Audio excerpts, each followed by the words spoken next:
controversial is Christmas anyway? From alleged pagan origins to politically correct posturing today, can we as believers celebrate the holiday in a way that truly honors Jesus, or should we just say bah humbug to the whole thing? I'm James. Let's talk about it.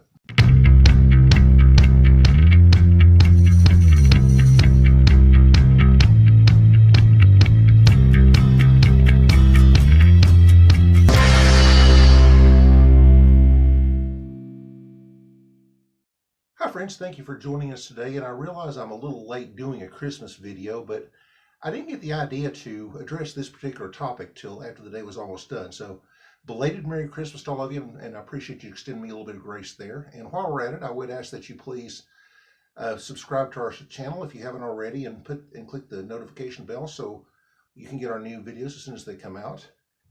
The Christmas season rightfully provokes a lot of different emotional responses.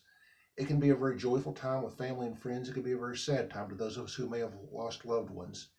It should provoke a very solemn sense of awe and worship, and at the same time, it should also bring us a feeling of pure joy and celebration. But this time of year, again, there are always a lot of questions that come up, and I realize there are sincere believers who would disagree with me. If you are a believer who doesn't believe it's appropriate for you to celebrate Christmas, then I'm not going to argue that point with you. According to Romans 14, which is one of the key texts in the topic of Christian liberty, one person honors God by observing religious holidays, while another person honors God by not observing them.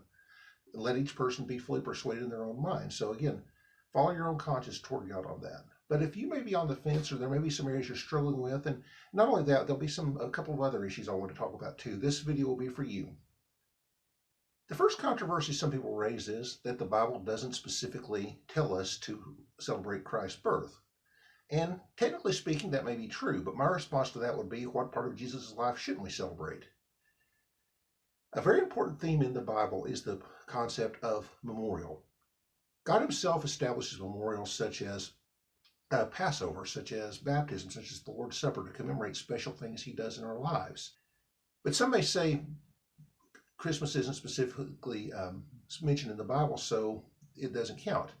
This may be an unusual passage to look at for a Christmas message, but I would encourage you to take a look at Esther chapter 9. This is an account of a huge celebration after God had miraculously delivered the Jews from enemies that were trying to destroy them. In verse 22, notice that Mordecai, who is the cousin and adoptive father of Queen Esther, tells them to set aside a holiday and celebrate these days with feasting and gladness and giving gifts to the poor. This would be a commemoration of this powerful time of deliverance. And Jews today still celebrate this holiday known as Purim. But something I want you to notice, there is no indication that God specifically told Mordecai to set apart this day. He simply saw this as a major work of God, and he himself, to use using New Testament terminology, it seemed right to the Holy Spirit and to him to set up a day to commemorate that. And I would put Christmas in the same category. There are some churches that observe a number of special days to commemorate special events in Jesus' life. For example, Catholics and some liturgical Protestants observe the Feast of the Ascension, which is the day to commemorate when Jesus obviously ascended back to heaven. I think that's a commendable thing. I think we should have more memorials, not less. And this time of year, we set aside to focus on his birth. Which brings us to the next objection, that Jesus wasn't really born on December 25th. That is debatable, but probably true, because it's not likely that the shepherds would have had their sheep out during a cold time of the year. But it is noteworthy that Christmas has been observed on December 25th as far back as the 6th century.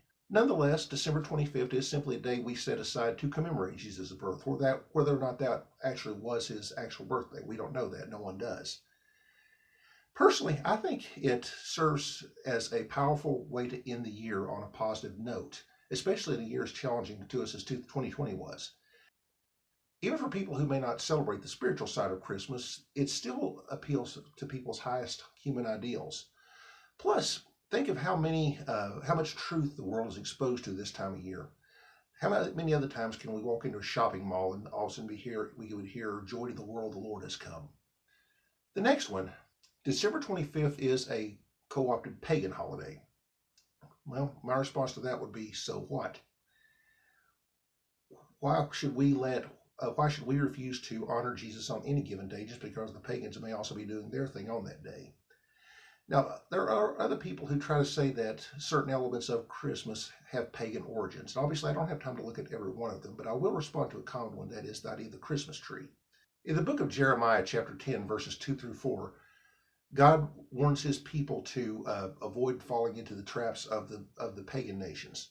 And one area he specifically condemns is the act of cutting down a tree, decorating with gold and silver, and worshiping it as an idol. Some people believe that is a parallel with the modern Christmas tree, but the similarities at best are superficial. Notice that the condemned part of it is making a tree into an idol and worshiping it. There's a big difference between using a tree as an idol and simply using it as a decoration, especially since once the holiday's done, the tree is either disposed of or just stored away till the next year. The symbol of the Christmas tree likely originated in Germany, and there are some different theories on that. One is that the reformer Martin Luther started the custom by decorating a tree with candles. Others believe that it is a variation of the paradise tree, which was used in Christian Germany as a representation of the tree in the Garden of Eden. Regardless, I think the Christmas tree comes to us with a pretty good pedigree.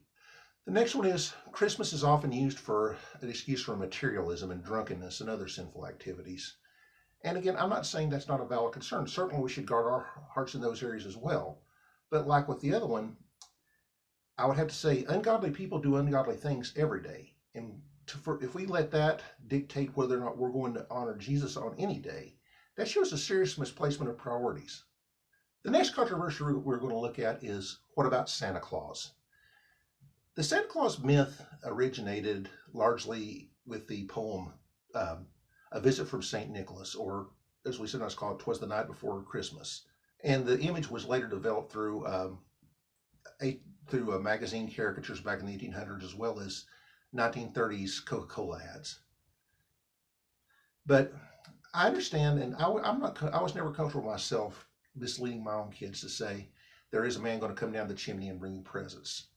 The way we do it, we've always done it, is the presents do come from mom and dad. But I have to also taught them the fact that St. Nicholas was a real person. He lived in the 4th century AD in Asia Minor, what's now modern Turkey. He was known as a very godly, compassionate man with a steep love of children and a deep commitment for helping people in need. One legend is that he would throw bags of money down the chimneys of poor families, which is where that legend comes from. I believe teaching children about the real St. Nicholas, and about the lessons we can learn from his life, is a good middle way to approach in teaching children about these things. Next, we're going to address the politically correct controversy. Do we say Merry Christmas or Happy Holidays? Well, I don't know if the whole idea of the war on Christmas is still a thing or not. I haven't heard anything about it in a while, and how much of it was real versus how much of it was inflated by the media is debatable. But I will say this, in and of itself, there's nothing sinister about the expression Happy Holidays. I've heard it used long before that was ever a controversy. It's simply the holiday season runs from Thanksgiving through New Year's, and people may celebrate any number of them. But keep in mind, the word holiday means holy days. There's still no separating it from the spiritual overtones to it. Thanksgiving should be a very holy day, and we set aside to thank God for his blessings and provision for us. Of course, we should do that every day too. And even though we may not actually celebrate Hanukkah, the events that it commemorates are very relevant to Christians as well as Jews. People of all monotheistic faiths owe a tremendous debt of gratitude to the courage of the Maccabees. So again, in light of Romans 14, celebrate any, all, or none of them according to your conscience before God.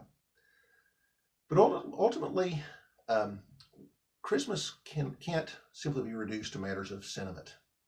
The message of Christmas is, hear me well and never lose sight of this. You shall call his name Jesus, because he shall save his people from their sins. Christmas is the day we commemorate the time when the Son of God became the Son of Man, so that the sons and daughters of man could become sons and daughters of God. Although I'm a little late with it, I hope everyone had a wonderful Christmas, and as always, thank you for watching, and keep it real, friends.